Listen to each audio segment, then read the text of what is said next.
All right, everyone, we have to talk about something that Tim Pool posted about the other day, and the study is actually very relevant and interesting, but I think he construed it wrong. And this isn't like a beat up on Tim Pool analysis video so much as it is, this is really pertinent information. I'm going to analyze it too, because what it was this study they did. They asked people from different generations about the candidates. Who do you recognize?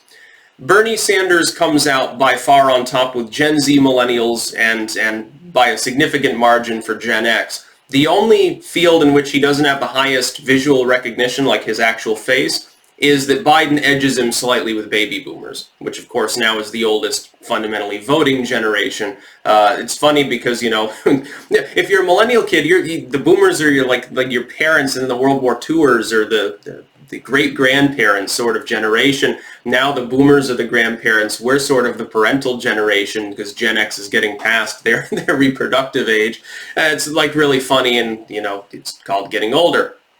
But he was construing it as Bernie Sanders being the front runner based on the fact that he had the highest recognition. People knew who he was based on actually seeing him.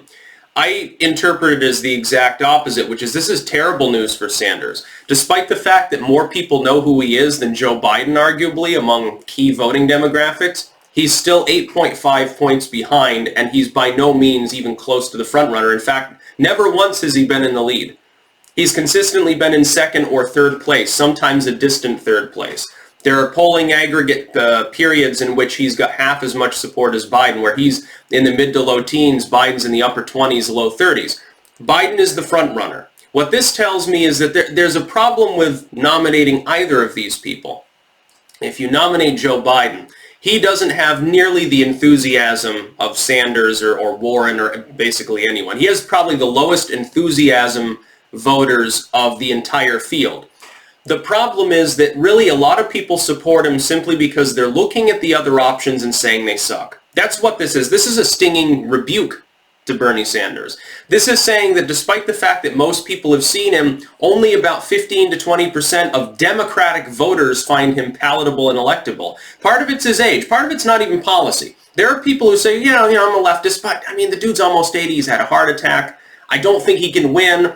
Some people would just say, well, he's more boring. He's almost scripted at this point because he's been saying the same thing over and over. Now, consistency is great. It's good to find a politician who's consistent, even if they're consistently ignorant on economic issues.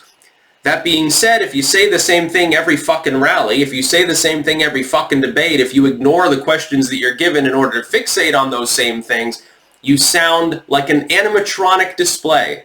Bernie Sanders, leftism of the 70s display, and they'll have a picture of Jimmy Carter behind him or something. That's basically what you get.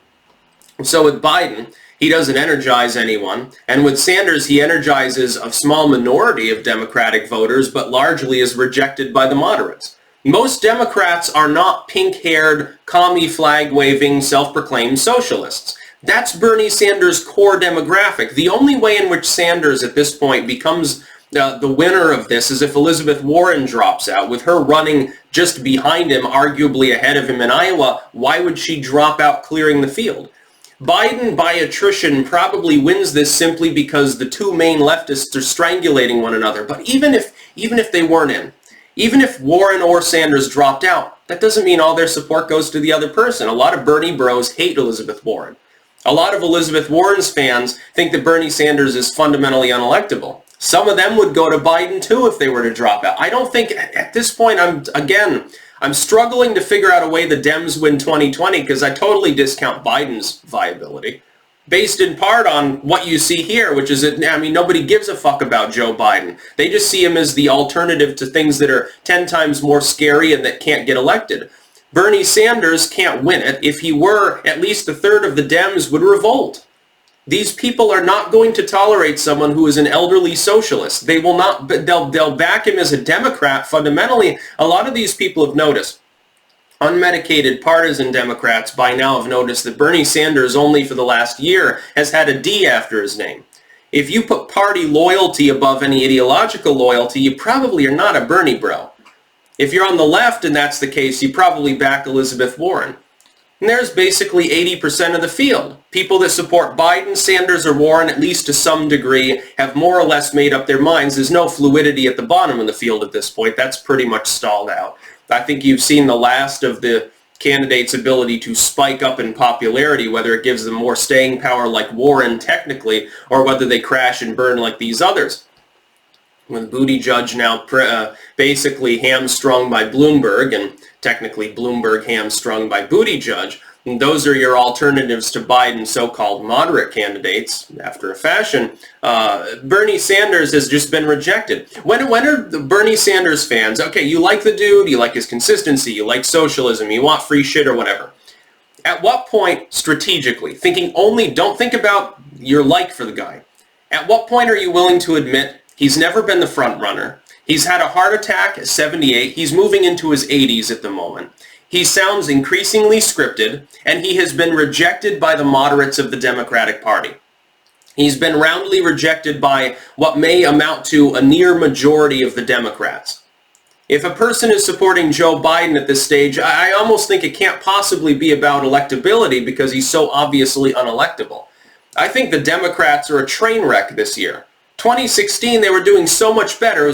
Bernie Sanders is the shafted sort of puppet put there by the DNC and allowed to run alongside the coronated Hillary Clinton. And Clinton was an okay candidate. She made a lot of mistakes, but I think she'd outperform Biden. If she got into the race right now, she could actually become nominee simply because there's no competition.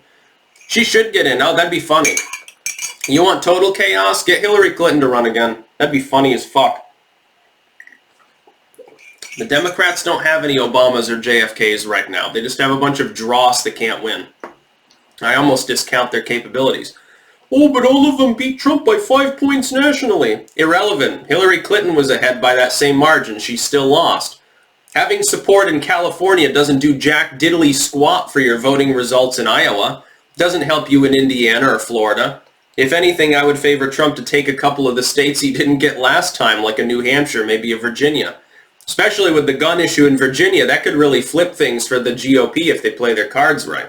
Now, this isn't a support of Sanders. This says a lot of people know who he is, and most of them don't like him. With Biden, it's less people know who he is, but his support is higher.